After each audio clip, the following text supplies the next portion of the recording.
الحمد لله نحمده ونستعينه ونستغفره ونعوذ بالله من شرور أنفسنا ومن سيئات أعمالنا من يهده الله فلا مضل له ومن يضلل فلا هادي له وأشهد أن لا إله إلا الله وحده لا شريك له وأشهد أن محمدا عبده ورسوله أما بعد فإن خير الحديث كتاب الله وخير الهدي هدي محمد صلى الله عليه وسلم وشر الأمور محدثاتها وكل محدثة بدعة وكل بدعة ضلالة وكل ضلالة في النار.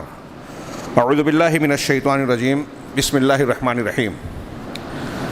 قال الله تعالى في سياق القصة: الذين قال لهم الناس إن الناس قد جمعوا لكم فاخشوهم فزادهم إيمانا وقالوا حسبنا الله ونعم الوكيل. وقال تعالى: ما أصاب من مصيبة إلا بإذن الله ومن يؤمن بالله يهدي قلبه. محترم حاضرین، موجودہ حالات میں آپ ٹی وی چینل کو کھولیں، کسی خبر کے چینل کو، اخبارات دیکھیں یا عام حالات میں لوگوں کے نشیب و فراز کی معلومات لیں تو ایک وہ شخص جس کے اندر ایمان ہے، ایمانی درد ہے، ایسا شخص اپنے آپ کو بے بس اور بے چین محسوس کرنے پر مجبور ہے۔ ہر طرف ہمیں یہ دکھائی دیتا ہے کہ اسلام کے خلاف واضح طور سے جو چھپی سازشیں، چھپے پروگرامز ہیں، منصوبے ہیں، وہ ہیں اپنی جگہ، لیکن کھل کر جو حملے ہو رہے ہیں اس کا سلسلہ چل رہا ہے۔ ہر روز ایک نئی خبر، ہر روز ایک نیا زخم۔ ابھی تازہ ہم نے ہفتہ عشرے میں سنا کہ سویڈن یہ ترقی یافتہ اور مہذب دنیا کا ملک کہلاتا ہے، وہاں قرآن کے نسخے کو جلایا گیا، اور یہ پہلی مرتبہ نہیں ہوا۔ قرآن کو اس سے پہلے بھی قرآن کی بے حرمتی کی گئی، فلمیں بنائی گئی، اور اسلام، مسلمانوں، پیغمبر اسلام جناب محمد رسول اللہ صلی اللہ علیہ وسلم کو وقفے سے نشانہ بنانے کی کارروائیاں یورپ میں کی جاتی ہے۔ کسی ملک میں ہمیں خبر ملتی ہے کہ اذان پر اعتراض ہے، کہیں مسلمانوں کی مسجد کے مینارے پر اعتراض ہے، اور کہیں مسلم لڑکیوں کے حجاب اور اسکارف کو بھی قابل قبول نہیں گردانا جا رہا ہے۔ وہ وہاں سے ہندوستان میں بھی یہ مسائل آ گئے۔ مہذب دنیا، ہر ایک کو اس کے جینے کا حق ہے، حقوق انسانی کے ٹھیکیدار، مذہبی آزادی، چارٹر آف ہیومن رائٹس، اس کا جو کاغذ پر روشنائی پر ڈھنڈورا پیٹتے ہیں اقوام متحدہ کے حوالے سے، انہیں اسلام کی ان تعلیمات سے ڈر لگ رہا ہے۔ میں اکثر یہ بات آج کل کہہ رہا ہوں، اور غور کرنے کی بات ہے، اور ہمیں اپنے غیر مسلم بھائیوں سے بھی بولنے کی بات ہے کہ تھوڑی دیر کے لیے سوچئے کہ کیا وجہ ہے کہ لوگ قرآن کا نسخہ جلا رہے ہیں، کیا وجہ ہے کہ پیغمبر اسلام جناب محمد رسول اللہ صلی اللہ علیہ وسلم پر وقفے سے نشانہ سادھا جاتا ہے، کیا وجہ ہے کہ مسلمانوں کی ایک ایک چیز پر، ان کی قربانی پر، ان کی اذان پر، ان کے حجاب پر، ان کی دیگر آئلی قوانین پر بار بار رک کر اعتراض کے صرف اسلام اور مسلمان اتنا نشانہ کیوں ہیں؟ دنیا کے کئی ہزار ویب سائٹس ہیں جو اس کے لیے خاص ہیں۔ گودی میڈیا اور دوسرے کیا کم تھے؟ ہمارے ہاں سوشل میڈیا پر بہت کچھ چل رہا ہے۔ ابھی بعض پروگرام آئے کہ ہندوستان کے شہر میں جو سوسائٹیاں اونچی کیٹیگری کے لوگ ہیں، ان کے واٹس ایپ گروپ میں نفرت پھیلانے کا منظم کام کیا جا رہا ہے۔ ایک پارٹی اور ایک گروہ ہندوستان میں اپنا میڈیا سیل تربیت دے چکا ہے، وہ پہلے سے کام کر رہا ہے اپنا، اور ان کا ایک بڑا کام یہ ہے کہ مسلمانوں کے خلاف لوگوں میں نفرت پھیلائی جائے۔ اس کا مظہر ہمیں نظر آ رہا ہے۔ کچھ دن پہلے کی خبر ہے اتراکھنڈ میں مسلمان دکانداروں کو، تاجروں کو کہا گیا اپنا اتنے گھنٹے میں جو ہے بوریا بسترا گول کر کے یہاں سے کوچ کر جائیں، نکل جائیں، ہجرت کر جائیں۔ دوسرے اور ریاستوں میں کہیں کوئی الزام، کسی جگہ اپنے مقام پر نماز پڑھنے پر اعتراض کیا گیا۔ ایک صاحب نے ایک سوسائٹی میں، بمبئی میں، ایک مسلمان فیملی سوسائٹی میں رہ رہی ہے پنویل میں، یہ لگایا کہ وہ صاحب جو ہیں PFI جس پر پابندی لگائی گئی ہے اس کو زندہ باد کہہ رہے ہیں، اور ایسے نعرے لگا رہے ہیں۔ پولیس میں کمپلین بھی خود ہی جا کے کی، CCTV کیمرہ دیکھا گیا، پولیس نے دیکھا تو پتہ چلا کہ جنہوں نے کمپلین کی تھی بوڑھا ہندو آدمی، 68 سال کا آدمی، اسی نے یہ لگایا ہے۔ اس نے اعتراف کیا اور یہ بتایا کہ اس کی اور مسلمان خان فیملی جو وہاں اس سوسائٹی میں رہ رہی تھی اس سے ان کی انبن ہے۔ بکری لے جانے پر اعتراض کیا گیا کہ یہاں قربانی کرنے لائے ہیں. یہ نفرت, یہ مخالفت بڑھتی جا رہی ہے اور ہمیں سب کو دکھائی دے رہا ہے, پورے ملک کو دکھائی دے رہا ہے کہ اس نفرت کے تعلق سے حکومت کی اور ایک خاص گروہ کی شہ اور سرپرستی حاصل ہے, اور بتدریج مختلف ایسے فیصلے کیے گئے جو مسلمانوں کے خلاف ہیں, اسلام پر ضرب لگانے والے ہیں, اور اب پوری طریقے سے یکساں civil code, uniform civil code کی تلوار لٹکا دی گئی. میں نے گزشتہ ہفتہ مالیگاؤں میں خطبہ دیتے ہوئے اسی تناظر میں کچھ باتیں کی تھی اور یہ تذکرہ کیا تھا کہ لوگوں میں اس صورتحال کا کتنا خوف ہے, لوگ کتنے سہمے اور ڈرے ہوئے ہیں. عوام تو عوام, ایسا محسوس ہوتا ہے کہ ہمارے وہ لوگ جو قائدین کہلاتے ہیں, یہ میں نے پچھلے ہفتہ کہا, دوہرا رہا ہوں, ہاں, عوام تو عوام, ہمارے قائدین میں بھی خوف, دہشت اور اس کا رد عمل نظر آ رہا ہے. وہ بلیک میل ہو رہے ہیں, دباؤ کا شکار ہیں, یا کیا ہیں واللہ عالم. ہاں, ایک کیسٹ, ایک سی ڈی ہم نے دیکھی, میں نے اس کا حوالہ دیا مدنی صاحب کا, کہ وہ یہ کہہ رہے ہیں کہ سناتن دھرم سول کوڈ اگر نافذ ہوتا ہے تو سناتن دھرم, جو ہندو مذہب کا پرانا نام ہے, اصلی نام ہے, یہ اس کو نافذ کیا جائے تو مسلمانوں کو امن چین ملے گا, جو کسی بڑی سے بڑی اسلامی ریاست میں مسلمانوں کو نہیں مل سکتا. میں نے گزشتہ ہفتے اس بیان کو کوٹ کر کے یہ کہا کہ یہ کفر والی بات ہے. ان کو کافر نہیں کہا, یہ دماغ میں رکھیے گا. اگر کوئی شخص اسلامی قانون اور اللہ کے رسول صلی اللہ علیہ وسلم کی لائی ہوئی کسی تعلیم کو ناپسند کرتا ہے تو علماء عقیدہ نے باتفاق بدلائل یہ بیان کیا ہے کہ یہ کفر ہے, لا الہ الا اللہ کو توڑ دینے والا ہے, اسلام سے خارج کر دینے والی چیز ہے. اگر ہم اور آپ یا کوئی بھی مسلمان اللہ کے نبی صلی اللہ علیہ وسلم کی لائی ہوئی کسی تعلیم کو کہ یہ نبی کی تعلیم ہے, یہ بات ثابت ہو جائے اور اس کو ناپسند کرے تو وہ کفر ہوگا. اب جس نے اس کا ارتکاب کیا ہے اس کی کیا تعویل کرتا ہے, حقیقت کیا ہے, یہ الگ بات, ہم فتویٰ نہیں دے رہے ہیں, لیکن یہ بات کفر کی ہے. اور یہ بات جب پھیلی, تنقیدیں کی گئیں تو کچھ لیپا پوتی کے بیان بھی آ گئے کہ ہم, آپ قانون بنائیں, ہم توڑیں گے, ہم ایمان نہیں دیں گے وغیرہ وغیرہ. مگر ان کے پیچھے جو میسج دینا تھا, میں ایسا محسوس کرتا ہوں کہ وہ میسج آ گیا. اور آج ہمیں مسلمانوں میں بھی کچھ لوگ نظر آ رہے ہیں جو یہ کہہ رہے ہیں کہ یکساں سول کوڈ اگر نافذ بھی ہوا تو مسلمانوں کا کیا, کچھ نہیں ہوگا, زیادہ مسائل ان کو ہوں گے. پتہ نہیں کس احمق کی جنت میں یہ لوگ جیتے ہیں.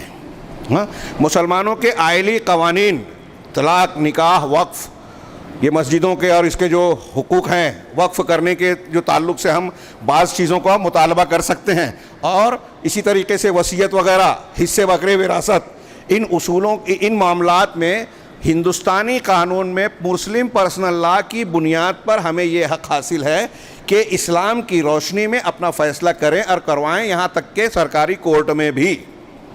یہ الگ بات ہے کہ ہمارے یہاں مسلم پرسنل لا کا ماخذ فتاوی عالمگیری جو فقہ حنفی کی کتاب ہے اس کو مانا گیا ہے.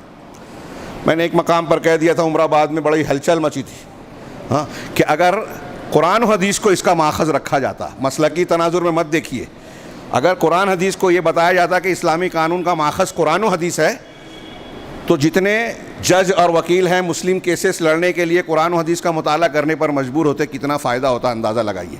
وہاں ایک عالم نے بیان کیا تھا, سیرت کا مقابلہ کمپٹیشن رکھا تھا, تو کچھ ہندوؤں نے حصہ لیا, کافی لوگوں نے, اور جس کا پہلا نمبر آیا تھا وہ مسلمان ہو گیا.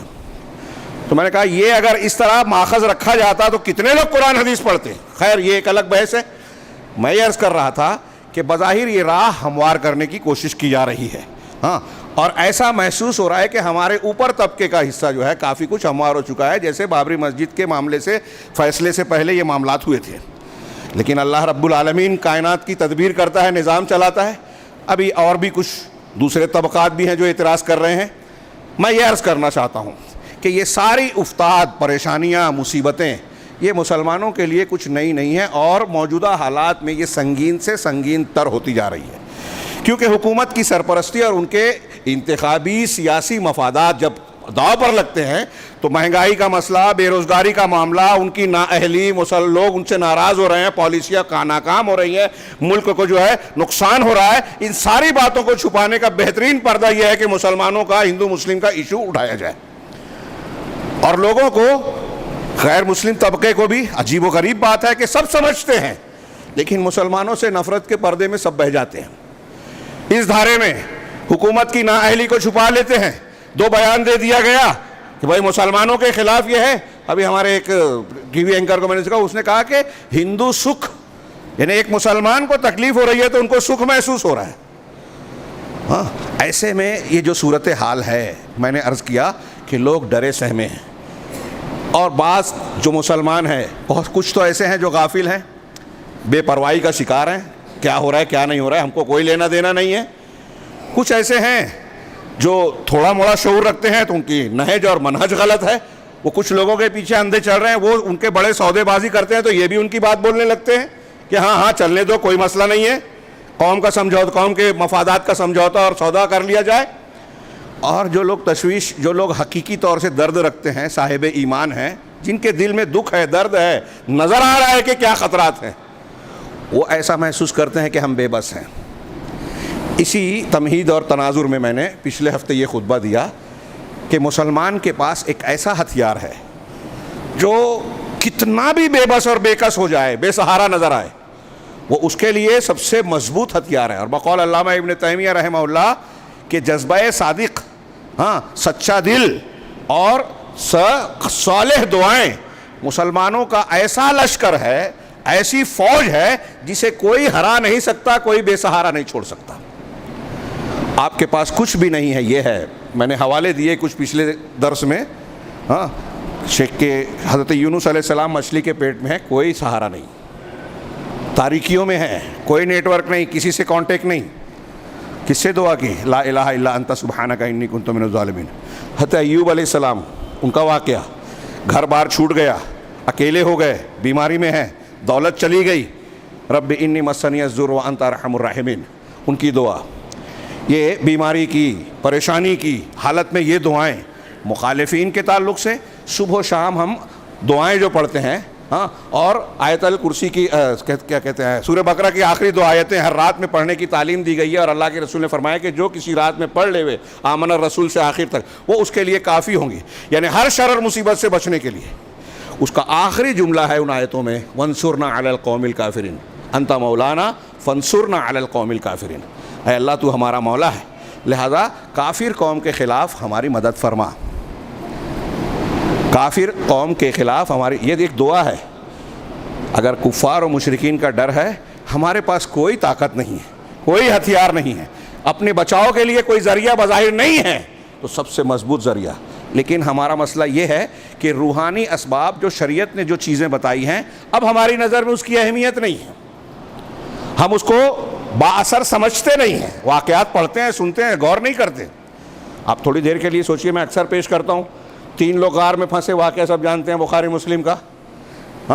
پہاڑ کا, غار کا دہانہ بند ہو گیا, طوفانی ہوائیں, بارش جو بھی تھا, دہانہ بند ہے. تینوں نے اخلاص کے ساتھ اپنے اپنے نیک عمل کا واسطہ دے کر اللہ سے دعا مانگی کہ اللہ ہم کو اس مصیبت سے بچا. لمبا واقعہ ہے, آپ سب جانتے ہیں. ہر شخص کی دعا پر پہاڑ کی چٹان وہ تھوڑی تھوڑی سرک گئی اور غار کا دہانہ کھل گیا. آپ غور کیجئے کہ ان کے پاس کون سا کرین تھا, کون سی طاقت تھی, کون سا بچانے والا جتھا تھا جو ان کی مدد کے لیے گیا. کیا کسی نے ان کے بچاؤ کی کوئی محنت اور کوشش کی؟ صرف اور صرف ان کے بس میں دعا تھی, اور انہوں نے دعا کی, اور ہر شخص کی دعا کے بعد دہانہ کھلا. اس کا مطلب دعا سے چٹان ہٹ رہی ہے. ہماری مصیبت حل نہیں ہوگی.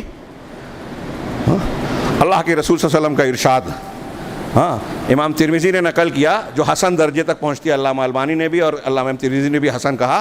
اللہ کے رسول صلی اللہ علیہ وسلم نے فرمایا ان الدعاء ينفع فيما نزل وفيما لم ينزل. کہ جو مصیبت نازل ہوئی ہے اور جو نازل نہیں ہوئی, یعنی جو تکلیف, مصیبت, پریشانی, بیماری آپ پر آئی ہے اور جو نہیں آئی ہے, آ سکتی ہے, وہ دونوں میں دعا آپ کو فائدہ پہنچاتی ہے.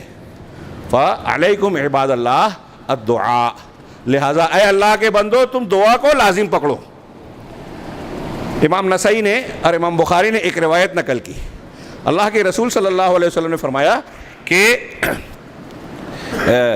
انما هذه الامه ان الله ينفع هذه الامه بضعيفها بدعائها وإخلاصها وصلاتها او کما قال. ہاں کہ اللہ رب العالمین اس امت کو ان کے کمزور لوگوں کے ذریعے سے طاقت اور فائدہ دیتا ہے. غور فرمائیے, کسی کو حقیر مت سمجھیے.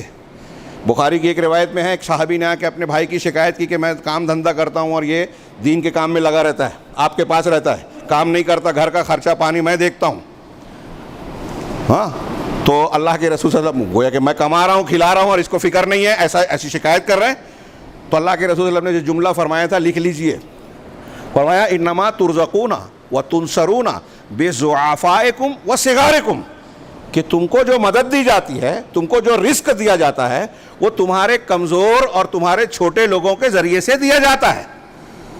شیخ عبد الرحمن بن ناصر السعدی, اگر میں اس کی تفصیل بیان کروں تو پورا ٹائم اسی میں چلا جائے گا, بڑی پیاری توجیحات کی ہیں اس حدیث کی کہ ہماری نظر مادی چیزوں پہ ہوتی ہے کہ یہ دکان کر رہا ہے, یہ دوڑ دھوپ کر رہا ہے, یہ فلاں جگہ جا رہا ہے, یہ کاروبار کر رہا ہے تو یہ کما رہا ہے. یہ مادی سبب ٹھیک ہے, لیکن اس مادی سبب سے زیادہ مضبوط ہم کو روزی ملنے کا معنوی اور روحانی سبب ہے جس کو ہم فراموش کر جاتے ہیں. پھر انہوں نے توجیہ کی اس حدیث کی کہ آپ کے گھر میں کوئی چھوٹا بچہ ہے, بھائی ہے, بیٹی ہے, بیوی ہے, کوئی اپاہج ہے, کام نہیں کر پا رہا ہے, بیمار ہے, محنت مزدوری نہیں کر پاتا, گھر میں ہے, آپ اس کو کما کر اس کا ذریعہ بن رہے ہیں, لیکن آپ رزاق نہیں ہیں. ایک بات دماغ میں رکھے کہ جب وہ بچہ تھا اور فرشتے نے ماں کے پیٹ میں روح پھونکی تو اللہ رب العالمین نے 4 چیزیں اسی وقت لکھوا دی کہ وہ کیا کھائے گا یہ بھی لکھا تھا. تو ایک بچہ اپنے گھر میں پیدا جب ہوتا ہے نا تو اپنی لکھی ہوئی روزی لے کر پیدا ہوتا ہے. اب وہ کما نہیں رہا ہے, لیکن اس کی روزی جب آپ کے گھر میں مل رہی ہے تو اللہ تعالیٰ آپ کو ذریعہ بنا رہا ہے اس تک اس کی حصے کی روزی پہنچانے کا, آپ کھلا نہیں رہے ہیں.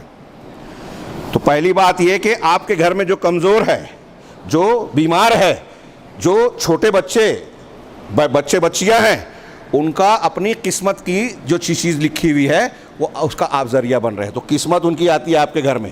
آپ شادی کر کے ایک بیوی کو گھر میں لاتے ہیں نا تو اس کی قسمت بھی لا رہے ہیں جو اللہ نے اس کے لیے کھانا پینا لکھ رکھا ہے. گھر کے افراد کے بڑھنے سے روزی نہیں گھٹتی, بڑھتی ہے. چنانچہ ایک چیز تو یہ ہے. دوسری چیز شیخ عبد الرحمن نے لکھا, 4-5 نکات لکھے, میں یہ دوسری صرف بیان کر کے دوسرے ٹاپک پہ آتا ہوں. انہوں نے لکھا کہ جب کمزور, ضعیف یا چھوٹا آدمی دیکھتا ہے کہ میرے ابا, میرا بڑا بھائی, میرا فلاں محنت مزدوری کر رہا ہے اور اس کے کمانے سے ہمارا گھر, ہماری روزی روٹی چل رہی ہے, تو وہ اپنی نمازوں میں, اپنی دعاؤں میں اللہ کو پکارتے ہیں کہ اللہ ہمارے والد کی, ہمارے بھائی کی مدد فرما, ان کے روزی کو کے حصول کو آسان کر دے, ان کی روزی میں برکت عطا فرما, وغیرہ وغیرہ. تو نے ہماری روزی ان کے ذریعے سے لکھی ہے, لہٰذا تو ہمارے لیے اس کا. بلکہ بعض روایتوں میں ہے, تفسیر ابن کثیر میں علامہ ابن کثیر نے سندوں کے ساتھ بیان کیا کہ اگر کوئی گھوڑا پالتا ہے تو گھوڑا ہر روز اپنے مالک کو دعا دیتا ہے. آپ کا گھوڑا آپ کے گھر میں چارہ کھا رہا ہے نا, وہ دعا دیتا ہے آپ کو, تو ان دعاؤں کے بدلے میں آپ کی روزی میں برکت ہوتی ہے, آپ کو اللہ کی مدد ملتی ہے. اللہ کے رسول صلی اللہ علیہ وسلم نے ایک حدیث میں کہا, ترمذی میں, ایک بھائی کے شکایت کرنے پہ, لعلک ترزق بہ, کہ تو اس کی شکایت کر رہا ہے کہ کام نہیں کرتا, ہو سکتا ہے کہ اسی کی وجہ سے تجھ کو اللہ روزی دے رہا ہے, تو اس کو ذریعے سے روزی دیا جا رہا ہے. تو یہ معنوی اسباب جو ہیں آج ہماری نظر میں غیر اہم ہو گئے, یا ہم اس کو مؤثر نہیں سمجھ رہے ہیں, جبکہ یہ سب سے مضبوط ہتھیار ہے ہمارے.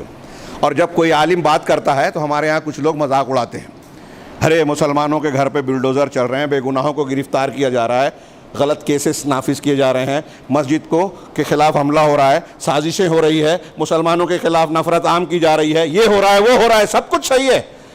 تو وہ علماء کرام پہ تانا کشی کرتے ہیں. مولوی لوگ کہتے ہیں صبر کرو, مولوی لوگ کہتے ہیں اللہ کی مدد آئے گی. کہاں سے مدد ہے؟ ہم سوال یہ کرتے ہیں پلٹ کے, کیا علماء کی بات غلط ہے؟ علماء جو بات کہہ رہے ہیں, میں ابھی جو باتیں کہہ رہا ہوں یہ اپنی بات کہہ رہا ہوں. قرآن کہتا ہے وَمَن يَتَّقِ اللَّهَ يَجْعَل لَهُ مَخْرَجًا, جو اللہ کا تقوی اختیار کرے گا اللہ ہر مصیبت سے نکلنے کا راستہ پیدا کر دے گا. تو کیا آپ اس کا رد کریں گے کہ قرآن میں اللہ تعالیٰ نے غلط کہا ہے؟ آپ تقوی تو اختیار کیجئے. اللہ کی مدد نہیں مل رہی ہے تو یہ کیوں نہیں دیکھتے کہ ہم متقی پرہیزگار نہیں ہیں؟ یہ کیوں نہیں دیکھتے کہ ہم اللہ رب العالمین کی مدد کے لائق ہیں یا نہیں ہیں؟ ہم اللہ رب اپنے عمل سے, اپنے عقائد سے, اپنے معاملات سے اللہ کے عذاب کو دعوت دے رہے ہیں رحمت کو. یہ جائزہ لینا چاہیے. قرآن حدیث میں مضامین بالکل صاف ہیں. اور اسی تناظر میں ہم دیکھ رہے ہیں, ہم ابھی تازہ واقعہ پڑھے ہیں حضرت ابراہیم علیہ السلام اور ان کے خانوادے کا. ابھی کچھ دنوں بعد حضرت موسیٰ علیہ السلام کا تازہ کریں گے. یہ خالی قصے کہانی سننے کے لیے ہے کیا؟ قصے اور کہانی کے طور پر ہے؟ نہیں، یہ اللہ کا قانون بتانے والے دروس اور عبر پر مبنی سچے واقعات ہے. کہ حضرت ابراہیم علیہ السلام کو جب آگ میں ڈالا گیا تو آپ نے کہا ہاں حسبنا اللہ و نعم الوکیل. ابھی میں نے آیت پڑھی شروع میں، سورہ آل عمران غزوہ احد کے بعد کے تناظر میں ہے یہ، ہاں، کہ جب لوگوں نے مسلمانوں سے کہا ان الناس قد جمعوا لکم، لوگ تمہارے خلاف اکٹھا ہو رہے ہیں، ہاں، مل جل کے جو ہے سازش کر رہے ہیں، طاقت بنا رہے ہیں، فوج تیار کر رہی. آج بھی ہمیں لوگ بتا رہے ہیں کہ تنظیمیں بن گئی ہیں، یہودیوں کی جو ہے چالیں، ان کے پروٹوکولز ہیں، نصارہ، یہود، ہنود اور دوسرے لوگ مل کے مسلمانوں پر بالکل یلغار کرنے والے ہیں. یہی بات صحابہ کرام سے کہی لوگوں نے آ کے کہ لوگ آپ لوگوں کے خلاف اکٹھا ہو رہے ہیں. اس سے صحابہ کرام میں ڈر خوف نہیں آیا کہ اب کیا ہوگا، ہمارا کیا بنے گا، بلکہ اللہ نے کہا فزادہم ایمانا. اس خبر نے ان کے ایمان میں زیادتی کی، ایمان بڑھ گیا کہ اللہ رسول نے جو وعدے کیے تھے ہوں گے، ہم مسلمان ہیں، اس کی مخالفت ہوگی، کی جائے گی. آگے اللہ نے کہا وقالوا، اور انہوں نے کیا کہا، حسبنا اللہ ونعم الوکیل، اللہ ہمارے لیے کافی ہے اور وہ بہترین کارساز ہے. کیا اللہ نے رسوا ہونے دیا؟ ہاں، غور کرنے کی بات ہے. اللہ ہمارے، یہ بخاری میں ہے، حضرت ابن عباس رضی اللہ تعالیٰ عنہما کہتے ہیں کہ یہ کلمہ حسبنا اللہ ونعم الوکیل، اللہ ہمارے لیے کافی ہے اور وہ بہترین کارساز ہے، یہ دونوں خلیلین کا جملہ ہے مصیبت کے وقت. یہ حضرت ابراہیم علیہ السلام نے اس وقت کہا جب آپ کو آگ میں ڈالا جانے لگا. صحیح بخاری میں حضرت ابن عباس کا قول ہے. یہ حضرت ابراہیم خلیل الرحمن علیہ السلام کا جملہ ہے اس وقت جب آگ میں ڈالا گیا، اللہ ہمارے لیے کافی ہے اور وہ بہترین کارساز ہے. اور نبی کریم صلی اللہ علیہ وسلم اور صحابہ کرام نے اس وقت کہا جب لوگوں نے کہا ان الناس قد جمعوا لکم فاخشوہم، ہاں، کہ لوگ تمہارے خلاف اکٹھا ہو گئے لہٰذا ان سے ڈرو. لوگوں نے کہا کہ اکٹھا ہو گئے تو ڈرو. آج مسلمانوں کو بھی یہی کہا جا رہا ہے ڈرو، اور لوگ ڈر رہے ہیں. ہاں، مخالف آدمی ایک شوشہ چھوڑتا ہے. آج سلسلہ کیا چل رہا ہے، ایک قانون آتا ہے، قانون پر اعتراض آتا ہے، ہم اس پر ڈیبیٹ کرنے لگتے ہیں، جواب دینے لگتے ہیں، اور جواب دیتے ہیں کوئی فائدہ وائدہ ہوتا نہیں ہے. ہاں، ہر ایک اپنے اپنے حساب سے جواب دے رہا ہے. مسلمانوں میں کوئی سنجیدہ غور و فکر، سنجیدگی سے سیریسلی یہ دیکھا جائے کہ قرآن و حدیث کی روشنی میں ہمیں اس صورتحال کا سامنا کیسے کرنا چاہیے. کوئی گروہ جو ہے وہ کیس کباڑی میں اور بیان بازی میں لگا ہوا ہے، کہیں سناٹا اور خاموشی چھائی ہوئی ہے، کہیں مدارس اور دوسرے لوگ جو ہیں وہ حکومت کو راضی کرنے کی کوشش میں لگے ہوئے ہیں. ابھی میں نے ایک پوسٹ پڑھی، اس میں یہ اعتراض کیا صاحب تحریر نے کہ آج ہم دیکھ رہے ہیں کہ مسلمان مدارس اور بڑے بڑے ادارے جو ہے وہ کوئی غیر مسلموں کو راضی کرنے اور ان کو خوش کرنے کے لیے کیا کیا کر رہے ہیں. ابھی یوگا ڈے ہوا ہمارے ہاں، یوگا منایا جا رہا ہے اور اس کی فوٹو تک شیئر کی جا رہی ہے. علماء کرام اور بزرگان جو ہے وہ یوگا کے آسن کر رہے ہیں. ہاں، کیا اس سے آپ کو مقبولیت مل جائے گی؟ اس سے آپ کے مسائل حل ہو جائیں گے؟ ہاں، ہماری جماعت میں داخلی سطح پر خارجی طور سے جو حملے ہو رہے ہیں مسلمانوں کو باہر سے جو نشانہ بنایا جا رہا ہے، یہ رکے گا نہیں. حق اور باطل کی یہ جنگ ہمیشہ چلتی ہے، چلی آ رہی ہے، قیامت تک رہے گی، دجال کے خاتمے تک چلتی رہے گی. تو باہر کے حملے تو ہوتے رہیں گے، یہ طے شدہ بات ہے اور یہ ہمارا امتحان ہے. اور انبیاء کرام کو اس سے گزرنا پڑا تبھی اعلیٰ درجہ پر پہنچا، اور اس امتحان سے کامیاب ہونے کے بعد ان کو اللہ رب العالمین کے تقرب حاصل ہوا. ہم سوچتے ہیں کہ بغیر کوئی امتحان دیے ہوئے، بغیر کوئی قربانی دیے ہوئے ہم کو جنت مل جائے گی، اللہ کی قربت مل جائے گی، اپنے ایمان کی کسوٹی پیش کر دیں گے. نہیں، ہم کو بھی گزرنا پڑے گا نا. تو یہ تو طے ہے. لیکن میں ایسا مانتا ہوں، اور مانتا کیا ہوں، آپ غور کریں، آپ بھی مانیں گے کہ مسلمانوں کے لیے خارجی حملہ نہ نیا ہے اور نہ خطرہ ہے. ہمارے خلاف سازش ہو رہی ہے، منصوبے بن رہے ہیں، لوگ مل کے یہ کر رہے ہیں وہ کر رہے ہیں. یہ کوئی نئی بات نہیں ہے اور یہ خطرے کی بات بھی نہیں ہے. اچھی طرح دماغ میں رکھ لیجئے. خطرے کی بات کب ہوتی ہے؟ جب ہمارا داخلی معاملہ ڈگمگایا ہوا ہے، اندر سے ہم کھوکھلے ہو جائیں، ہماری جماعت اور ہماری شخصیت مسلمان اور اسلامی قاعدوں اور اصولوں پر قائم نہ رہ جائے. یہ کھوکھلا پن، وہ دشمن، سپر پاور، حکومتیں اور بڑی بڑی طاقتیں تو چھوڑیے. ہاں، اگر ہم گنہگار ہیں تو ہمیں چونٹی سے بھی ڈر ہونا چاہیے. چونٹی سے اس لیے نہیں کہ چونٹی ہے، اس لیے کہ اللہ کے حکم کی وہ پابند ہے. اللہ ناراض ہوگا نا تو پوری کائنات کی ہر مخلوق اللہ کا لشکر بن سکتی ہے ہمارے خلاف، چھوٹی سے چھوٹی چیز بھی نقصان پہنچا سکتی ہے. اور اگر اللہ رب العالمین کا حق کو ہم نے راضی کر لیا، اس کے بن گئے، تو وقت کا فرعون ہو، نمرود ہو، ابو جہل ہو، سپر پاور کہلانے والی طاقتیں ہوں، کیسے بھی سائنسی اسباب اور تحقیقات ہوں ان کے سامنے، کیسے بھی منصوبے ہوں، وہ ہمارا بال باقا نہیں کر سکتے. یہ ایمان ہونا چاہیے.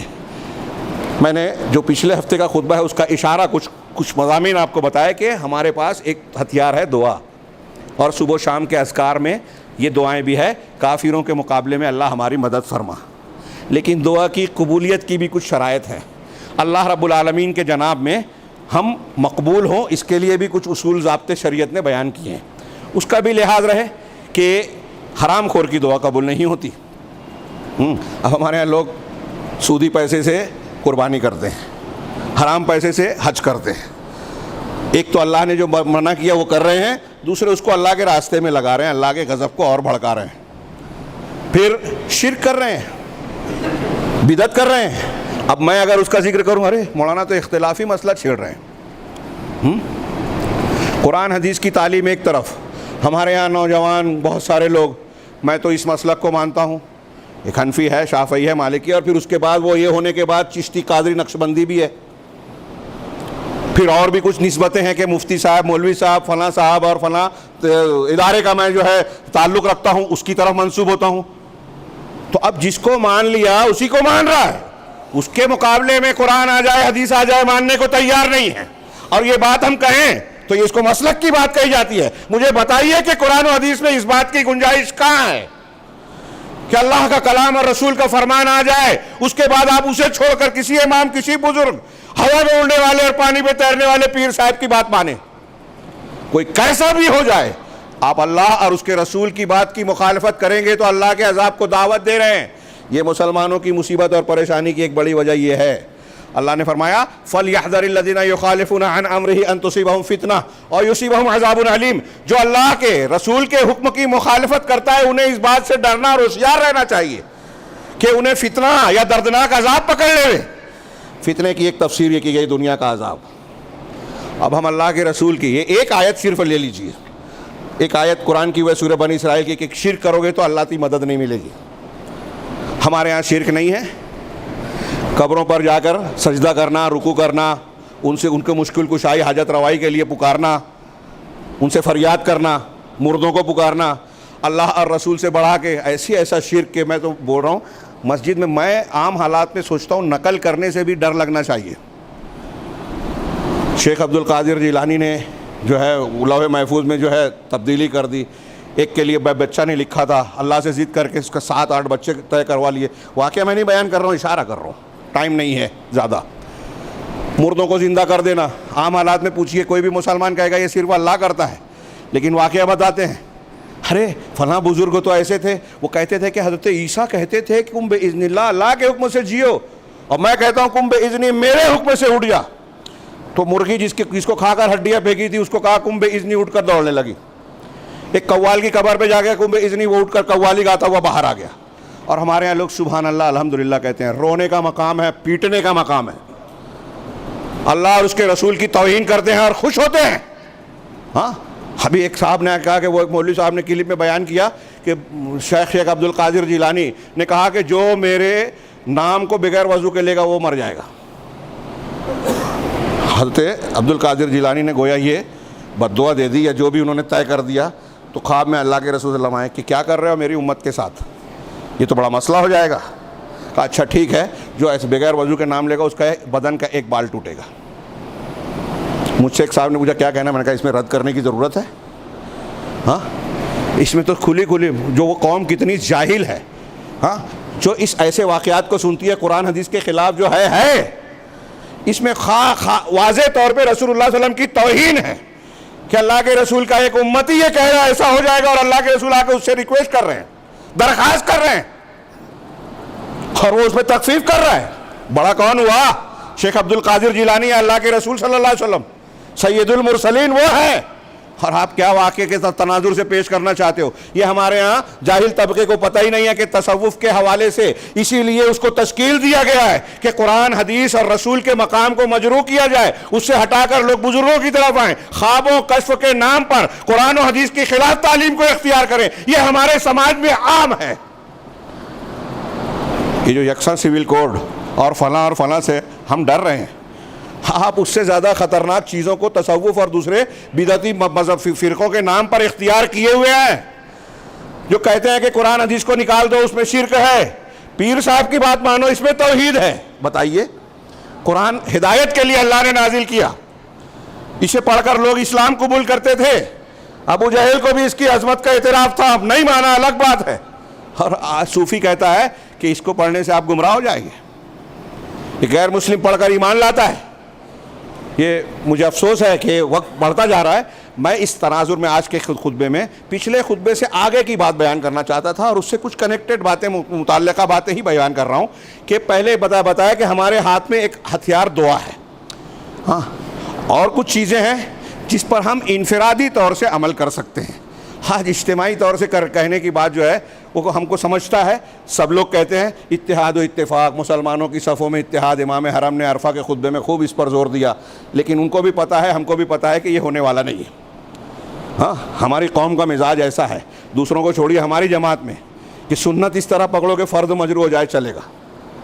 ہاں، کسی کو ایک بات سمجھ میں آ گئی، اذان کی، رکعت کی، ٹوپی کی، وہ اس پہ ایسا لڑے گا کہ بڑے سے بڑا فرد بھی قربان ہو جائے، مسجد چھوڑ دے گا، اختلاف کرے گا، جماعت میں ترخنا پیدا کر دے گا، جھوٹے کو سچا اور سچے کو جھوٹا بنائے گا، غلط باتیں علماء کے خلاف جو ہے ایک محاذ کے طور پر پھیلائے گا، اسے یہ پتہ ہی نہیں ہے کہ وہ کتنا بڑا نقصان کر رہا ہے ایمان کا، اسلام کا۔ وہ شخصیتوں کا نقصان کوئی معنی نہیں رکھتا، آپ کا، میرا، میں، اگر آپ اور ہم ایک دوسرے کے خلاف کریں کوئی بات نہیں ہے، لیکن آپ کی اور میری حیثیت کیا ہے، اس کی بنیاد پر، جماعت پر، دین پر، دینی تعلیم پر، دعوت پر، درس و تبلیغ پر کتنا اثر پڑ رہا ہے، یہ دیکھا جائے تو اس کے نقصان کا آپ اور ہم اندازہ نہیں کر سکتے، اور ہماری قوم میں یہ سوچ ہے ہی نہیں۔ ایک شخص ناراض ہوتا ہے تو وہ کسی شخصیت کو نشانہ نہیں بناتا، پوری جماعت کو بناتا ہے، دعوت کو بناتا ہے، اور ایسی باتیں کہتے ہیں جو جہالت کا اعلیٰ نمونہ ہوتی ہیں۔ ہاں، معلوم نہیں، ابھی میں اس کو پیش کروں تو لوگ کہیں گے فلاں کو کہا، ڈھیما کو کہا، ایک عمومی بات کہہ رہا ہوں، سوچئے، غور کیجئے کہ یہ آپس میں ہم جو لڑتے ہیں یہ کتنی اہمیت کی حامل بات ہے۔ اپنے سگے بھائی کو، اپنے فلاں اور فلاں کو جو ہے ہمارے ہاں راستہ نہیں ہے، اور ایک آدمی سے خوف اور دہشت ہو گیا تو یوگا ڈے پہ جو ہے وہ سوریہ نمسکار والا آسن کر رہے ہیں، ہاں، غیروں کو راضی کرنے کی کوشش کر رہے ہیں جو کبھی راضی نہیں ہوں گے۔ ولا اور برا کی جو اسلامی تعلیم ہے کہ کس سے جڑنا ہے، کس سے کٹنا ہے، وہ کنارے رکھ دیا۔ ہاں، ہم اپنے آپ کو بہت عقل مند سمجھتے ہیں کہ ارے وہ مولوی صاحب کو کیا سمجھتا ہے، ہم جو ہے وہ شرکیہ عمل میں داخل شریک ہو کر یہ سمجھتے ہیں کہ اسلام اور مسلمانوں کا بھلا کر رہے ہیں۔ عجیب بے وقوفی اور جہالت کا ماحول ہے۔ ہاں، ملت ابراہیمی کو ہر سال تازہ کیا جاتا ہے، نبی صلی اللہ علیہ وسلم کے الفاظ اور تعلیمات کو ماننے کا دعویٰ کیا جاتا ہے، لیکن اس کا کچھ اثر ہماری زندگیوں میں، ہمارے عقائد و افکار میں نظر نہیں آتا۔ دوسروں کی بات چھوڑیے، میں نے عرض کیا، اور یہ میرا مقصود مجروح کرنا نہیں ہے، یہ بتانا ہے کہ معاملہ کتنا سنگین ہو گیا ہے، کتنا بگڑ گیا ہے کہ ہمارے وہ لوگ جو قائد کہلاتے ہیں، سوالیہ نشان کے ساتھ کہہ رہا ہوں، ان کے یہاں ڈر خوف ہے، صحیح عقیدہ موجود ہی نہیں ہے۔ کوئی خوش کرنے کے لیے کہتا ہے کہ ہاں رام بھی جو ہے پیغمبر رہے ہوں گے، اور ہندوؤں میں خود اختلاف ہے کہ وہ پیدا ہوئے تھے کہ نہیں ہوئے تھے۔ محققین کہتے ہیں کہ وہ ایک کالپانک، تصوراتی اور خیالی کہانی ہے رامائن میں۔ ہمارے یہاں لوگ ان کو پیغمبر ثابت کرنے کو قرآن حدیث کی دلیل ہے۔ ہم کسی پر ایمان بالرسول میں کس بنیاد پر کسی کو رسول مانتے ہیں؟ قرآن حدیث کی بنیاد پر۔ کوئی دوسری کتاب میں یا خیال میں کسی نے اپنا تصور پیش کیا تو ہم نہ اس کی تردید کریں گے، نہ مانیں گے، یہ عقیدے کے اصولوں میں سے ہے، اور ہمارے علماء اس کے خلاف جا رہے ہیں، تو کس کی بات کریں؟ وقت بہت کم ہے، میں 5-6 نکات پیش کرنا چاہتا تھا، اور ایک کے لیے بھی ٹائم نہیں بچا۔ دعا اور اپنی صفوں میں صحیح منہج کی اور صحیح عقیدے کی تربیت، یہ بہت ضروری ہے۔ سب سے پہلا نقطہ کہ ہر مسلمان کے لیے یہ واجب ہے کہ جو بھی مسئلہ ہمیں پیش آ رہا ہے، جو بھی، یہ بنیادی مسئلہ، نقطہ نہیں ہے، ایک بنیاد ہے کہ جو بھی معاملات پیش آ رہے ہیں ہمیں یہ سوچنا چاہیے کہ قرآن و حدیث کی روشنی میں ہم اس کا حل ڈھونڈیں۔ ایک عام مزاج ہے کہ سیاسی معاملات ٹی وی چینل پہ کوئی بات آ رہی ہے یا ہمارے خلاف حملے ہو رہے ہیں تو عام مسلمان ایسا سمجھتا ہے اور تاثر بھی دیا جاتا ہے کہ ان چیزوں کی بحث اور حل جو ہے قرآن حدیث میں نہیں ہے، شریعت میں نہیں ہے. اب اس کا حل کرنے کے لیے ہم سیاسی پارٹیوں کی طرف جائیں، فلاں لیڈر سے جو ہے طاقت مانگیں، وہ سیکولر ہے ان کو میمورنڈم دیں، مسلمان جو ہے وہ سرکاری نوکریاں حاصل کریں. اس میں حل ہے؟ ان سب چیزوں کی ایک بات اچھی طرح دماغ میں رکھیں. خطبہ جمعہ میں ہر بات کو واضح کرنے کا موقع نہیں ہوتا ہے، لیکن یہ یاد رکھیں کہ ان چیزوں کو میں ایک دم سے غیر اہم نہیں کہہ رہا ہوں. ہر چیز اپنی اپنی جگہ اہمیت کی حامل ہے، لیکن ایک بات یاد رکھیے کہ ایک مسلمان اگر ایمانی اور قرآن و حدیث کا حل اختیار نہیں کرتا تو دنیا کی کتنی بھی تدبیر کر لے ہوئے، کتنی بھی طاقت حاصل کر لے ہوئے، اس کو عزت نہیں ملے گی. اور ہندوستان میں ہمارے تعلیمی اور سارے معاملات کمزور ہیں. ہندوستان کے باہر تو کہیں کہیں مسلمانوں کی حکومت ہے، ان کا کیا حال ہے؟ ہاں، ان کو وہ عزت، قوت، طاقت حاصل ہے جو ہونی چاہیے، جس کا وعدہ اللہ اور رسول نے فرمایا ہے. تو میں عرض کر رہا تھا کہ ہماری اصل قوت ایمانی قوت ہے. تو جو بھی مسئلہ ہمیں پیش آئے، وہ یکساں سول کوڈ کا ہو، دشمنوں کا ہو، آپس کے جھگڑوں کا ہو، کوئی بیماری ہمارے بیچ میں آ رہی ہے، بیماری مطلب جسمانی بیماری، پریشانی، مشکل، ان سب کے حل کے لیے پہلے ایک دماغ میں بات بتائیں کہ جیسے ہم یہ دعویٰ کرتے ہیں اور ایمان رکھتے ہیں کہ قیامت تک جو بھی مسئلہ ہمارا پیدا ہونے والا ہے ان سب کا حل قرآن و حدیث میں ہے. قرآن و حدیث میں ہے. ہاں، ہمارے ہاں مقلدین یہ بھی ایک گستاخی کرتے ہیں کہ کہتے ہیں قرآن و حدیث میں سب مسائل نہیں ہیں، اس لیے کسی ایک مسلک کو ماننا ہے. تو مسلک میں قیامت تک کے مسائل کے حل ہیں. فقہ حنفی میں، فقہ شافعی میں قیامت تک کی بات، اللہ کے رسول کی وفات کے 150-200 سال بعد انہوں آئے ایک شخصیت اور ایسے استنباطات کیے جو نبی سے زیادہ لمبی مدت تک چلنے والا دین ہے. اور نبی کا دین جو ہے وہ 150 سال میں ناقص اور قاصر ہو گیا، یہ کہنا چاہتے ہو؟ اللہ رب العالمین نے قیامت تک قرآن و حدیث کی حفاظت کی ذمہ داری لی ہے اور اختلافات کو حل کرنے کے لیے قرآن و حدیث کی طرف لوٹنے کا حکم دیا ہے. اس کا مطلب یہ ہے کہ قرآن و حدیث میں ہمارے تمام مسائل کا حل ہے، تمام جھگڑوں کا جواب ہے، تنازعات کا تصفیہ ہے. ہم ماننا چاہیں تو ضرور ملے گا. اور ہمارے مسائل کوئی کیسے بھی ہو، کسی بھی شکل کا فرعون اور نمرود ہو، ابو جہل ہو، ان سے نمٹنے کا طریقہ بھی ہم کو قرآن حدیث بتائے گی. اور قرآن و حدیث کی روشنی میں جو چلے گا وہ ایسی حرکتیں نہیں کرے گا جو آج ہمارے نوجوان انہی تناظر میں لوگ کچھ فائدہ اٹھا کے جوش جذبہ دلا کے غلط راستے پر لے جاتے ہیں اور خودکشی کا راستہ، مسلمانوں کی بدنامی کا راستہ ہموار کرتے ہیں. یہ ایک طرف تو ہمارے خلاف کارروائیاں ہوتی ہے، آپ دیکھ رہے ہیں خبروں میں، اور یہ چیز محسوس کریں کہ موقع جب ملتا ہے تو الزام بھی مسلمانوں پہ ڈالا جاتا ہے. ووٹ بینک، لا جہاد. ہاں، مجھے حیرت ہوتی ہے، ایک طرف مسلم لڑکیوں کے تعلق سے خبر آ رہی ہے کہ مرتد ہو رہی ہیں، اور دوسری طرف الزام یہ لگتا ہے میڈیا میں کہ ہندو لڑکیوں کو مسلمان لے جا رہے ہیں اور اس کے خلاف، اس کی بنیاد پر ہندوؤں میں نفرت پھیلائی جا رہی ہے. کاش ہمیں یہ طاقت حاصل ہو کہ ہم لوگوں کو یہ سمجھائیں کہ یہ جو کچھ چل رہا ہے سیاسی بنیاد پر، یہ ہندوستان کا، مسلمانوں کا، یہ مسلمانوں کی دشمنی نہیں ہے، یہ پورے ملک کا نقصان ہے. کوئی غیر، میں سوچتا ہوں اگر کوئی ہندوستان کا مخالف حملہ کرے گا، کوئی بھی ہو، تو کیا نقصان کرے گا؟ اس سے زیادہ نقصان تو اندر کے لوگ کر رہے ہیں. ایسے قانون بنا رہے ہیں جس سے ہندوستانی لوگ پریشان ہوں، ایسے قانون بنا رہے ہیں کہ ہماری شہریت پر سوالیہ نشان لگ جائے، صرف مسلمانوں کا نہیں، دلتوں کا، نچلی ذاتوں کا اور بہت سارے لوگوں کا. ایسے قوانین بنا رہے ہیں جس سے ہر روز جو ہے وہ ایک ہندوستانی کو جو ہے تکلیف اور مصیبت کا سامنا کرنا پڑ رہا ہے. اور مہنگائی، بے روزگاری، فلاں اور فلاں مسئلہ، لوگ انصاف پسند لوگ تبصرہ کر رہے ہیں کہ ان چیزوں کو چھپایا جا رہا ہے ہندو مسلمان کی آڑ میں، اور لوگ اس پر چلتے ہیں. اب ایسے معاملات میں سچائی کو سامنے لانا، اپنے مسائل کو حل کرنا، اس کے لیے کیا تدابیر ہو. دعا کی ایک بات، ہاں صرف نقطے بیان کر رہا ہوں، تفصیل آج نہیں، انشاءاللہ پھر کبھی کسی موقع پر. دوسری چیز یہ کہ ہم اللہ رب العالمین پر ہر حال میں بھروسہ رکھیں. ایک نقطہ یہ، ایک چیز مسلمان کے عقیدے میں ہونی چاہیے، ہاں، کہ آسمان گر رہا ہے، سورج ٹھنڈا ہو گیا، یا فلاں چیز گرم ہو گئی، اوزون میں سوراخ ہو گئے، ماحولیات تبدیل ہو رہی ہے، فلاں یہ ہو رہا ہے، ڈھما یہ ہو رہا ہے، یا مسلمانوں کے خلاف ایسا ہو رہا ہے.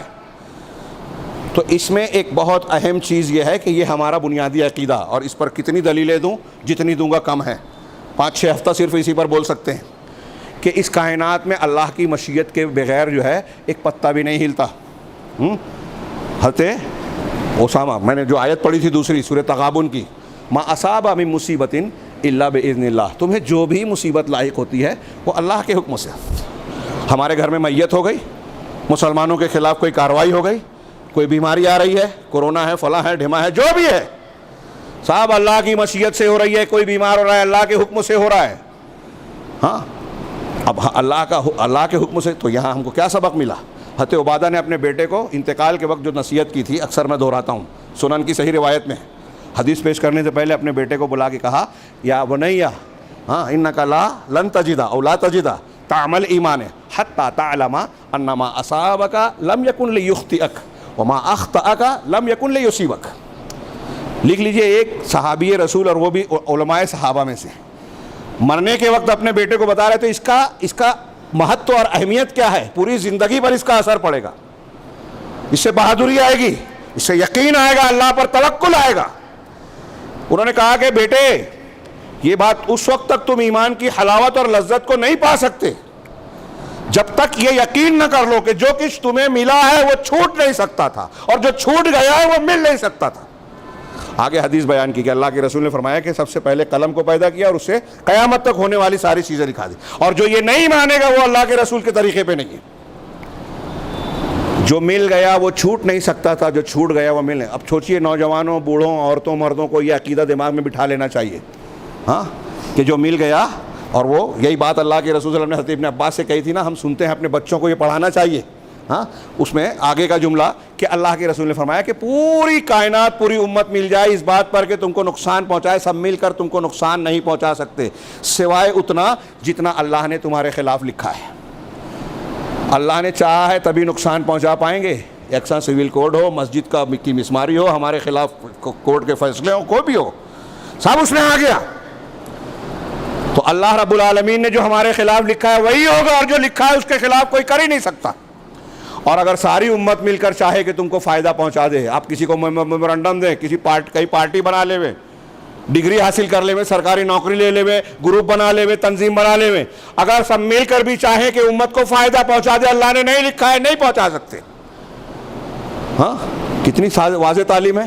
ہر نماز کے بعد کے اذکار میں اللہم لا مانع لما اعطیت، اے اللہ جو تو نے دے دیا اسے کوئی روکنے والا نہیں، ولا مانع لما اعطیت ولا معطی لما منعت، اور جو تو نے جو روک دیا وہ دینے والا نہیں، اور جو روک دیا کیا ہے، جو منع کر دیا وہ کوئی دینے والا نہیں. صاف تعلیم ہے، یہ ہمارا عقیدہ ہونا چاہیے. اب جب یہ عقیدہ ہوگا تو ایک بات یاد رکھیں کہ ہر چیز میں ہماری امید، ہمارا اعتماد اللہ پر ہونا چاہیے.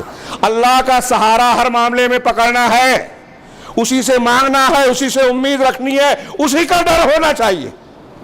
جب اللہ کے سوا کوئی کچھ کر نہیں سکتا تو دوسروں کو راضی کرنے اور ان کے سامنے سجدہ ریز ہونے کی کیا ضرورت ہے؟ دوسری جگہوں پر اپنی جبین نیاز خم کرنے کی کیا ضرورت ہے؟ اللہ سے مانگا جائے. حضرت ابراہیم کا واقعہ اسی لیے تازہ ہوتا ہے کہ کہا ہمارے لیے اللہ کافی ہے. کیا ہم مانتے ہیں اللہ ہمارے لیے کافی نہیں ہے؟ اللہ ہی بچائے گا، لہذا اس پر اعتماد کیا جائے. دوسری چیز تو جو نقطہ بیان کرنا چاہتے ہیں کہ ہمیں اپنے حفاظت کے لیے سب سے اہم اور مضبوط قلعہ جو ہے وہ نیکیوں کا کرنا اور برائیوں سے بچنا ہے. اس پر پورا خطبہ ہونا چاہیے لیکن موقع نہیں ہے. اسی حدیث کو جو میں نے ابھی حضرت ابن عباس والی بتایا نا، اسی کے شروع میں کیا ہے، اللہ کے رسول صلی اللہ علیہ وسلم نے کہا یا غلام انی اعظک بکلمات، بیٹا میں تم کو کچھ باتوں کی نصیحت کر رہا ہوں. تو اس نصیحت میں کیا کہا، احفظ اللہ یحفظک، احفظ اللہ تجدہ تجاہک. اللہ کو تم محفوظ رکھو، یاد رکھو تو اللہ تمہیں یاد رکھے گا. اللہ کو یاد رکھنا اور اللہ تمہیں یاد رکھے گا، یہ ہمارے ہاں جو فضائل بیان کرنے والے ہیں بس اس کو یہ سمجھتے ہیں کہ سبحان اللہ الحمدللہ کہ اللہ یاد ہو گیا. اب اس کے بعد بازار میں گئے تو بے ایمانی کر رہے ہیں، گھر میں جو ہے بہن کا حق مار لیا، بیٹی کا حق مار لیا، پڑوسی کے ساتھ ظلم کر لیا، اپنے ادارے میں کمزور مزدوروں کا حق مان رہے، استحصال کر رہے ہیں، اور پھر سبحان اللہ الحمدللہ کہہ لے رہے ہیں، بات ذکر ہو گیا. نہیں، جب آپ کو اللہ یاد رہے گا تو آپ اللہ کے حکم کے خلاف ورزی کر کے لوگوں پر ظلم نہیں کریں گے. اللہ یاد رہے گا تو آپ بے ایمانی نہیں کریں گے. اللہ یاد رہے گا تو آپ حرام خوری نہیں کریں گے، ڈریں گے اللہ سے. تو اللہ کو یاد رکھو، اللہ تمہیں یاد رکھے گا، مطلب تمہاری اس یاد کا بدلہ دے گا. اس کی جامع تفسیر اور توضیح کرنے کے لیے موقع نہیں ہے. صرف مختصر سے 2 جملوں میں یہ کہ اللہ رب العالمین نے شریعت کے جو احکامات دیے ہیں اس کی اطاعت و فرما برداری کرو گے تو اللہ تبارک و تعالیٰ تم کو اس کا بدلہ دے کر تمہاری حفاظت کرے گا. کائنات کی کوئی طاقت تمہارا بال بھی نہیں کر سکتی اگر اللہ والے بن جاؤ. یہ میں ہوائی بات نہیں کہہ رہا ہوں, تاریخی واقعات ہیں, اللہ کا قانون ہے, قرآن اور حدیث کے بیانات ہیں, اور ہمارے سامنے کتنی مثالیں ہیں. ہم اللہ والے بن تو جائیں تو اللہ رب العالمین کی شریعت کی پابندی اوامر پر عمل کیا جائے اور نواہی اور ممنوعہ چیزوں سے بچا جائے. اب اگر میں فہرست گناؤں کہ اللہ کے حکم پر عمل کرنا, جو اختلافی ہیں, جو ہم نہیں جانتے چھوڑ دو, جو متفق علیہ ہیں, جو جانتے ہیں اس پر عمل کرتے ہیں. ہمارے کتنے لوگ ہیں نماز پڑھتے ہیں, نماز کی فرضیت شہادتین کے بعد سب سے اہم ہے. اس کو نہ کرنے والے کو اللہ کے رسول نے کہا کہ یہ کفر ہے, نماز نہ پڑھنے والے. ابھی جمعہ کی مسجد نماز میں مسجد بھری ماشاءاللہ نظر آ رہی ہے. یہ الگ بات ہے کہ کچھ لوگوں کو یہ بھی بھاری پڑ جاتا ہے. ہاں, تو کہا نماز ہم جانتے ہیں کہ نہیں کہ یہ فرض ہے. کتنے لوگ پڑھتے ہیں؟ بحث چلتی ہے. ہماری خواتین پردہ اور بے پردگی حرام ہے, ممنوع ہے. ہمارے گھروں میں, سماج اور معاشرے میں اس کا کتنا اہتمام ہے, ہماری بچیاں کتنا کر رہی ہیں, ان کی ہم کتنی تربیت کرتے ہیں. توحید اور شرک کا معاملہ سب سے اہم. ہاں, ایک آدمی, اب کیا کاش کے موقع ہوتا, میں نے ابھی کئی جگہ مثال دی کہ اللہ کے رسول نے نجاشی کی نماز جنازہ پڑھی صحابہ کے ساتھ, جبکہ وہ شریعت پر عمل نہیں کر پائے تھے, عقیدہ تھا ان کے پاس, توحید تھی, شرک نہیں تھا, تو نماز پڑھی. عبداللہ بن ابی بن سلول مسجد نبوی میں اللہ کے رسول صلی اللہ علیہ وسلم کے پیچھے نماز پڑھتا تھا, لیکن اس کی نماز جنازہ پڑھی تو اللہ تعالیٰ نے آیت نازل کر دی کہ ان میں سے کوئی مرے تو کبھی نماز جنازہ نہیں پڑھنا, ان کی قبر پہ کھڑے نہیں ہونا. تو اس سے کئی مسائل کے ساتھ ایک مسئلہ یہ نکلا کہ اگر آدمی بظاہر شریعت پر عمل کر رہا ہے لیکن عقیدہ صحیح نہیں ہے تو اس کی نماز جنازہ نہیں پڑھی جائے گی. لیکن عقیدہ صحیح ہے, کسی وجہ سے عذر کے تحت اگر نماز بھی نہیں پڑھ سکا تو اس کی نماز جنازہ پڑھی جائے گی, وہ مسلمان مانا جائے گا. نبی صلی اللہ علیہ وسلم, غور کیجئے, اہم کیا ہوا؟ عقیدہ ہوا. ہمارے یہاں عقیدے پہ توجہ نہیں ہے. میں عوام تو عوام, یہ جو ہمارے یہاں تصوف ہے, بہت کھل کے کہہ رہا ہوں, ٹائم نہیں ہے, سمجھانے کا موقع نہیں ہے. صوفیت کے نام پر, ہاں, بریلویت کے نام پر, انکار حدیث کے مختلف شکلیں, یہ آج نئے جو گرگے ہمارے خلاف سازشیں ہو رہی ہیں, اس منصوبے کا حصہ ہے کہ یہ علی انجینئر اور فلاں اس قسم کے لوگ ہمارے درمیان ہیں. اور حیرت انگیز بات یہ ہے کہ ہمارے ہی نوجوان ان کا ٹارگٹ بنتے ہیں, اپنے آپ کو علامہ اور محقق سمجھنے لگتے ہیں, صحابہ کرام کو نشانہ بناتے ہیں. ابھی آ رہا ہے سیزن, کربلا اور پھر امیر معاویہ, حضرت یزید, ہاں, ان لوگوں کو نشانہ بنا کر پوری لفظ اور تشیع اور صوفیت کی بحث کی جائے گی, اور ایک لایعنی قسم کے بحث میں مسلمانوں کو اور نوجوانوں کو جھونک دیا جائے گا. اور کچھ لوگ ان سے متاثر ہوتے ہیں. یہ ہمارے یہاں اس طرح کے جو مسالک چل رہے ہیں, اس میں شرک ہے, بدعت ہے, انحراف ہے. اہل سنت والجماعت یعنی اہل حق کے متفقہ عقائد کی مخالفت کی جاتی ہے, اور ہمارے یہاں یہ سب چل رہا ہے. تو بتائیے اللہ کی رحمت آئے گی یا عذاب آئے گا؟ ہمارے یہاں شرک ہے, ہمارے یہاں بدعت ہے, ہمارے یہاں کبیرہ گناہ ہے, حرام خوری ہے, ظلم ہے, تو اللہ کی حفاظت آئے گی, مدد آئے گی, نصرت آئے گی, یا اللہ کا عذاب آئے گا؟ یہ دوسرا نقطہ کہ اللہ کی شریعت پر عمل کیا جائے. میں بہت ہی موقع نہیں ہے, سادے جملے میں عاجزانہ طور سے عرض کروں گا کہ اس بارے میں سنجیدہ ہو جائیے. ہم خود اس بات کی کوشش کریں کہ دین کو سمجھیں اور اس کا اہتمام کریں, اس کا اہتمام اور انتظام کریں کہ اپنے گھر میں اپنی عورتوں, بچوں اور بچیوں کو دین کی بنیادیں سکھائیں. اس کے لیے خرچہ کرنا پڑے کیجئے, فاقہ کرنا پڑے کیجئے. ہاں, ڈاکٹر انجینئر نہیں بنائیں گے چل جائے گا, لیکن اگر توحید نہیں سکھائیں نہیں چلے گا. دھیان رکھیے. ہاں, بہت لمبی چوڑی رقم خرچ کر کے ہم وہ چیز سکھاتے ہیں جس سے دنیا کا صرف فائدہ منسلک ہے, اور یہ توحید اور آخرت, اس کے بغیر چارہ نہیں ہے. قبر میں جانے کے بعد پہلا سوال یہ نہیں ہوگا ڈاکٹر بنے تھے کہ نہیں, اسکول گئے تھے کہ نہیں, تیرا رب کون تھا, تیرا دین کیا تھا, تیرے محمد صلی اللہ علیہ وسلم کے بارے میں تمہارا کیا کہنا ہے. یہ 3 سوال ہر بچے کو سکھانا پڑے گا, اور یہ سیکھ جائیں گے. اس کی بنیاد پر جو تربیت ہوگی, ہمارے ہاں شریعت کی پابندی ہوگی, دین کے اعتبار اور ممنوع چیزوں سے بچنے کا جذبہ پیدا اگر ہم نے کر دیا, یہ سمجھ لی کہ ہم اللہ کے مدد کے دروازے کھول دیں گے. دنیا کی طاقتیں کوئی بھی پلان بناتی رہیں, میں یہ نہیں کہتا کہ اس سلسلے میں کوئی نہیں. تیسرا چوتھا نقطہ یہی تھا, لیکن موقع نہیں ہے. تیسرے نقطے میں جیسے یہ بتایا اللہ کے رسول صلی اللہ علیہ وسلم نے یہ ادھورا کر کے میں آگے بڑھ جا رہا ہوں. تیسری چیز جو بیان کرنی تھی کہ جیسے بیماریوں کے بارے میں علاج کی تعلیم دی گئی ہے کہ آپ علاج کیجئے, طبی نسخہ بتایا, شہد کا استعمال, حجامہ کرو, یہ اللہ کے رسول کی حدیثوں میں ہے, قرآن میں ہے, کئی چیزوں کے فوائد بیان کیے گئے. تو مادی چیزوں کو جس طرح بتایا بیماریوں کا علاج, ایسے روحانی بیماریوں کا بھی علاج بتایا. ما انزل اللہ داء الا انزل اللہ دواء, اللہ نے کوئی بھی بیماری اتاری تو اس کی دوا بھی اتاری. تو اب شرک ہے تو اس کا علاج ہے توحید, کفر کا علاج ایمان, گناہوں کا علاج اللہ کی فرما برداری, جہالت کا علاج دین کی تعلیم. تو تربیت کیجئے, اور اس چیز میں جو نسخے اللہ کے رسول صلی اللہ علیہ وسلم نے بتائے ہیں, جیسے آپ نے بتایا کہ فلاں چیز جو ہے وہ آنکھ کے لیے مفید ہے, وہ جسم کی صحت کے لیے, پیٹ کے لیے مفید ہے, شہد اس کے لیے مفید ہے, قرآن اور حدیث نے بتایا. ایسے ہی آپ نے دعائیں, اذکار, صبح و شام کی دعائیں بتائی ہیں. میرے ہاتھ میں جو کاغذات ہیں اس میں چند دعائیں تھیں جسے میں پیش کرنا چاہتا تھا, لیکن آج موقع نہیں ہے. کہ صبح و شام کی دعاؤں میں اللہ رب العالمین, اللہ کے رسول نے کیسی کیسی عظیم, اکثر میں کہتا ہوں, شاید یہاں بھی درس دے چکا ہوں, کہ صبح شام کی دعا جو اللہ اور رسول نے ہمیں بتائی نا, وہ ہماری ہر روز کی ضرورت ہے. آپ اس کے مضامین پڑھیے, 2-4 مرتبہ ترجمہ پڑھیے اور یاد کر دیجئے, اور دیکھیے کہ ہماری کتنی ضرورت ہے. ہاں, ایک دعا جو اس میں موجود ہے, میں صرف آپ کو سرسری طور سے ذکر کروں, تھوڑی لمبی ہے, لیکن اللہ کے رسول نے دعا سکھائی, اللہم انی اسألک العافیۃ فی الدنیا والآخرہ. بعض رہتے ہیں اللہم انی اسألک العفو والعافیہ فی الدنیا والآخرہ, اے اللہ دنیا اور آخرت میں تجھ سے معافی اور عافیت مانگتا ہوں. دوسری روایتوں میں کہ جس کو عافیت مل گئی سب جگہ کامیاب, انہیں بچاؤ. آگے ہے اللہم انی اسألک العفو والعافیۃ فی دینی و دنیایا و اہلی و مالی, اے اللہ میں تجھ سے عفو اور عافیت, معافی اور بچاؤ مانگتا ہوں اپنے دین کے معاملے میں, اپنے دنیا کے معاملے میں, اپنے گھر بار, فی دینی و دنیایا و اہلی و مالی, اپنے گھر بار اور اہل و عیال کے اور کاروبار یا مال کے بارے میں. کیا بچا, یعنی تو میرا دین بھی بچا, و اہلی, میرے خاندان گھر والوں کو بھی, بیوی بچوں کو بھی بچا, مال کو بھی بچا, کاروبار کو بھی بچا, دنیا کو بھی محفوظ رکھ. اللہ کیا ہے, اللہم استر عوراتی و آمن رواتی, اے اللہ میرے عیوب کو تو پردے میں رکھ.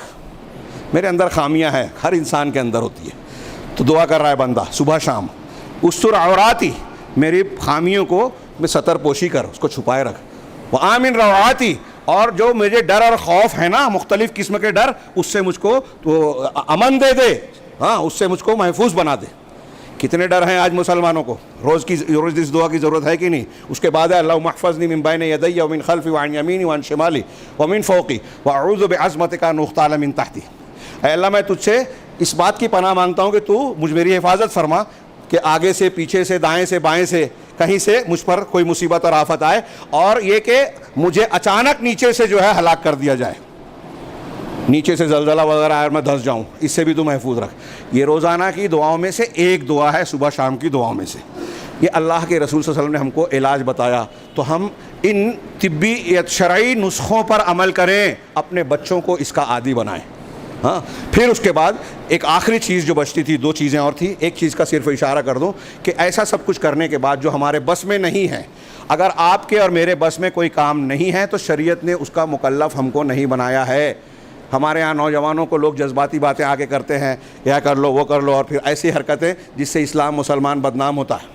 ان کی باتوں کو ریکارڈ کر کے ٹی وی پہ پیش کیا جاتا ہے کہ دیکھو یہ دہشت گردی کی بات کر رہے ہیں. ان سے گریز کیا جائے, یہ کام آپ کا نہیں ہے, حکومت کا. پوری اسلامی فوج اور اسلامی طاقت ہوگی, حاکم ہوگی, تب یہ سب 4 چیزیں ہوگی. جو آپ کے, اب چھوٹی سی بات میں اکثر کہتا ہوں, مثال کے طور پہ ہم میں سے جو شخص مالدار نہیں ہے, غریب ہے, مسکین ہے, تو کیا اس کو اللہ تعالیٰ پوچھے گا کہ تو زکوٰۃ کیوں نہیں دیتا تھا؟ جب آپ کے پاس زکوٰۃ دینے کی حیثیت ہی نہیں ہے, حج کرنے کی طاقت ہی نہیں ہے, تو اللہ تعالیٰ اس کا مکلف کر کے آپ کو گنہگار نہیں مانے گا. تو جس کی آپ کو طاقت نہیں ہے اس پر آپ کا سوال نہیں ہوگا, اور جس کی آپ کو طاقت ہے اس کے بارے میں پوچھا جائے گا.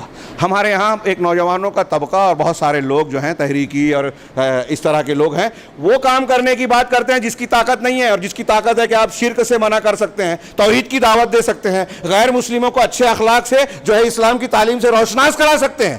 یہ نہیں کریں گے. جو کر سکتے ہیں, اور جو نہیں کر سکتے اس کی بات کرتے ہیں. تو ہم جو کر سکتے ہیں وہ کریں, اور اس کے بعد اگر ہم کو تکلیف مصیبت آ رہی ہے تو قرآن و حدیث کی تعلیم ہے جس پر مجھ کہنا تھا کہ ہم صبر سے کام لیں. حضرت موسیٰ علیہ الصلوۃ والسلام بنی اسرائیل کو کیا کہتے ہیں؟ سورہ یونس میں پڑھیے، میں نے اس پر مستقل خطبہ اور تقریر بھی کی ہے، عید کا خطبہ بھی دیا ہے گزشتہ سال، کہ جب فرعون اور آل فرعون اس کا لشکر جو ہے ان پر حاوی ہوا چاہتا تھا تو حضرت موسیٰ علیہ الصلوۃ والسلام نے کہا تھا کہ تم صبر کرو، اپنے گھروں کو قبلہ بناؤ، اللہ پر کو سہارا بناؤ، واعتصموا باللہ، اللہ پر اعتماد کرو۔ ہاں پھر کیا ہوا؟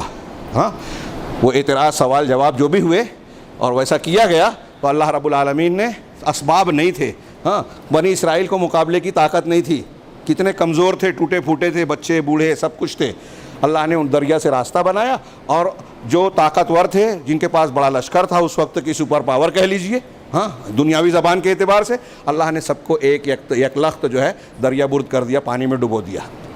آج بھی اللہ رب العالمین کی مدد ہمارے لیے آ سکتی ہے، ڈرنے سہمنے کی ضرورت نہیں ہے، دوسروں سے ڈرنا ہے تو اس سے ڈریے جو ہمارے سماج میں شرک ہو رہا ہے، اس سے ڈریے جو ہمارے سماج میں اللہ کے رسول صلی اللہ علیہ وسلم کی حدیثوں اور سنتوں کی بجائے فلاں امام، فلاں بزرگ، فلاں پیر کی بات کو مانا جاتا ہے، بدعتیں جو اختیار کی جا رہی ہے، گناہ کیا جا رہا ہے، ظلم کیا جا رہا ہے، حرام کھایا جا رہا ہے، اگر یہ آپ اور ہم چھوڑنے کے لیے تیار نہیں ہیں تو پھر ڈرنا چاہیے، پھر یکساں سول کوڈ بھی آئے گا اور دوسرے عذاب بھی آئیں گے، ہماری عزتیں لوٹی جائے گی، ہمارے گھر تباہ کیے جائیں گے، بہت محنت کر کے جو دنیا کمائی ہے، دکان بنائی ہے، وہ یک لخت جو ہے تباہی بربادی کا شکار ہو جائے تو پھر شکوہ شکایت نہیں کرنا، کیونکہ یہ اللہ تبارک و تعالیٰ نے بتا دیا کہ جب آپ دین کے اور شریعت کو نہیں مانو گے تو اللہ کو کوئی پرواہ نہیں ہے۔ اللہ سے دعا ہے کہ ہمیں اپنی حفاظت میں لے اور ایمان و عمل کے اعتبار سے ہمیں ایسی توفیق عطا فرمائے جس کی بنیاد پر ہم اللہ کی مدد کے مستحق بن جائیں، دنیا اور آخرت میں ہر قسم کے فتنے اور عذاب سے پروردگار ہمیں محفوظ رکھے۔ اقول قولی ھذا واستغفر اللہ علیکم سائر المسلمین